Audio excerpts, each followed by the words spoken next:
Justin Trudeau, thank you so much for joining us. Such a pleasure to be here today. Great.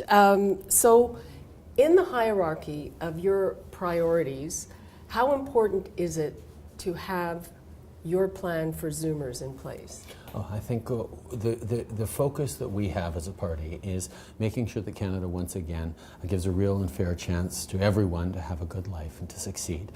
And unfortunately we know that far too many of our seniors are living in vulnerable situations, in poverty, and addressing the opportunities for an aging population to continue to contribute to the quality of life of our communities, to families, to our economy is really important to us.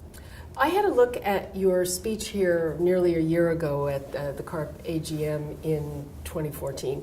And what you announced today, pretty well the same thing. What did you learn about Zoomers' needs in the intervening year? And what in that would you say is a new thing? It shouldn't surprise anyone that commitments I made over a year ago are still at the center of what we're planning to do now, because obviously Canada needs a real plan for growth and to help the people who need it. One of the things that really has come to light, though, in the past months, and which is why we've made the decision that we did in our approach, is the need to invest in infrastructure right now. And that's why $20 billion for social infrastructure like seniors housing and affordable housing over the next 10 years is going to make a huge difference in people's lives. So, but in terms of the direct things for seniors is pretty well the same as it was? Yes, although more of an emphasis on flexible benefits and flexible care, compassionate care, for example, making sure that people can take time away for EI, not just if a loved one is dying, but if they have a severe illness that requires them to be supported. We want to look at a more compassionate government that is responding in a concrete way to the needs of families today. This seems to be the point in the campaign where Zoomers' issues are coming to the fore. Just yesterday, Mr. Mulcair announced a very comprehensive strategy that included nearly $2 billion for seniors' health care. How do you differentiate what you're doing with what they're doing? Well, Mr. Mulcair is starting from a very different frame and very different position than we are. He has made balancing the budget in year one his top priority. So all the promises he's making are actually backdated, won't kick in for a few more years, not until the next election in many cases, 4 years from now. We've made a different choice, that what we're doing is going to help people right away. And that's the choice that people have to take. Do they want help right away, or do they think we can put it off for another few years after 10 years of Mr. Harper's failing Canadians? I've heard clearly from Canadians that they want a government that's going to invest in what we need right now, and that's what I'm focused on. Mm-hmm. Speaking of some of Mr. Harper's measures, one thing that's very popular with Zoomers are tax-free savings accounts. He has promised he's doubling the amount that you can contribute, but that's not part of your plan. No, we agree with tax-free savings accounts. They're an important and useful vehicle, but we think they're fine at the $5,500 level that they are right now.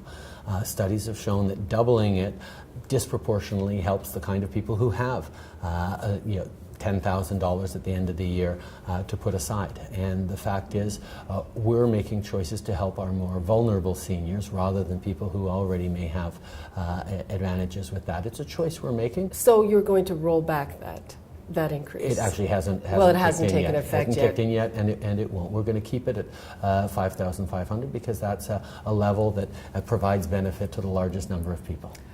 Well, I personally know of a lot of people who kind of wake up at a relatively advanced age and realize they don't have enough savings, and they have to start saving at a very accelerated rate. I mean, that would hit those people, and also there are few vehicles for people who are older to save money in some kind of tax-sheltered way. That's an absolutely fair thing to say, and it's an important thing to say, because people aren't saving for their retirement early enough. And that's why we're committed to working with provinces and make sure that people are saving earlier for their retirement, enhancing the CPP so it's actually going to be there for people, strengthening the GIS, making sure that there are ways for people to save so they don't get caught, as you and your friends are, at the last minute trying to set aside for a retirement that suddenly comes. The fact is, CIBC studied, and the average 35-year-old puts aside less than half of what their parents did at that same age. That's something that government needs to step up and help with. Well, I think that that's a cultural thing partly as well, but it's also a financial thing, because people are facing greater levels of debt. They come out of school with higher debt levels. Parents are dealing with not just kids moving back into their basements after they've gone through university, but aging parents who stay healthier and want to be active longer and are staying at home longer. And this is a good thing, but it's a challenge that we need a government that's actually going to respond to, and Mr. Harper has ignored that. Well, the whole life cycle is changing, and part of our philosophy here, a new vision of aging, and people are working longer. So first of all, you have to face age discrimination. So do you have anything to help people who want to work longer? And again, there are issues with RIFs, mandatory RIF withdrawals. I mean, I know there are people in my family who are both paying and collecting CPP at the same time, and it's kind of crazy. Yeah, obviously what we need is a government that's going to adjust to the changing realities of families of aging Canadians. And you talk about age discrimination, and it certainly brings it all home for me.